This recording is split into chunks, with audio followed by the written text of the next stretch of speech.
Dark Lightning, presented by Science at NASA. NASA's Fermi Gamma Ray Space Telescope was launched in 2008 on a mission to study high-energy phenomena in our universe. The telescope routinely detects things like flares powered by black holes in distant galaxies or outbursts from massive stars-going supernova. So, in 2010, researchers were not surprised when the telescope was hit by a beam of high-energy positrons, the antimatter equivalent of electrons. That's the sort of thing Fermi is out there looking for. But they were surprised when they realized where the antimatter came from, not from some black hole light years across the galaxy, but rather from our own planet. The source was a thunderstorm just 3,000 miles away.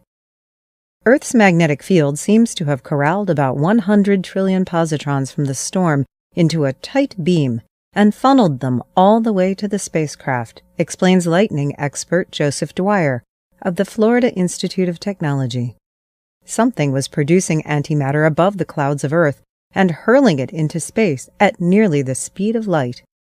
But what? Dwyer and collaborators at the NASA Marshall Space Flight Center and the University of Alabama believe they have figured it out. The answer, says Dwyer, is dark lightning. Dark lightning may sound like an oxymoron, but there is growing evidence that it is real.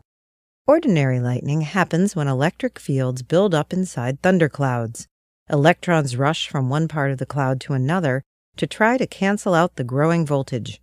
The flash of light we see traces the path of the charged particles, which heat the air 5 times hotter than the sun.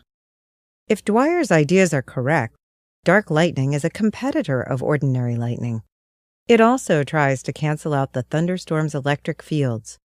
The process, he says, goes something like this. Under the right conditions, electric fields in a thunderstorm can create a powerful avalanche of electrons, shooting upwards nearly as fast as light. The electrons collide with air molecules, in turn producing gamma rays. Earth-orbiting spacecraft have been observing gamma ray flashes from thunderstorms since at least the mid-1990s. Next, the gamma ray energy transforms into a pair of particles, an electron and a positron. Successive collisions between these particles and other air molecules create a new batch of positrons and electrons, and the cycle repeats. A continuous feedback loop forms, like nuclear fission. It's a natural, self-generated, self-sustained particle accelerator, says Dwyer. Once the feedback loop gets started, he says, it can discharge parts of a thundercloud as fast as lightning. And, because the cascading electrons and positrons generate more gamma rays than visible light, the whole process is practically invisible to the human eye. Researchers once thought that gamma ray flashes from thunderstorms were a weird byproduct of ordinary lightning. Now they are thinking it is a sign of dark lightning instead. The gamma ray burst monitor on board Fermi is excellent at catching these flashes.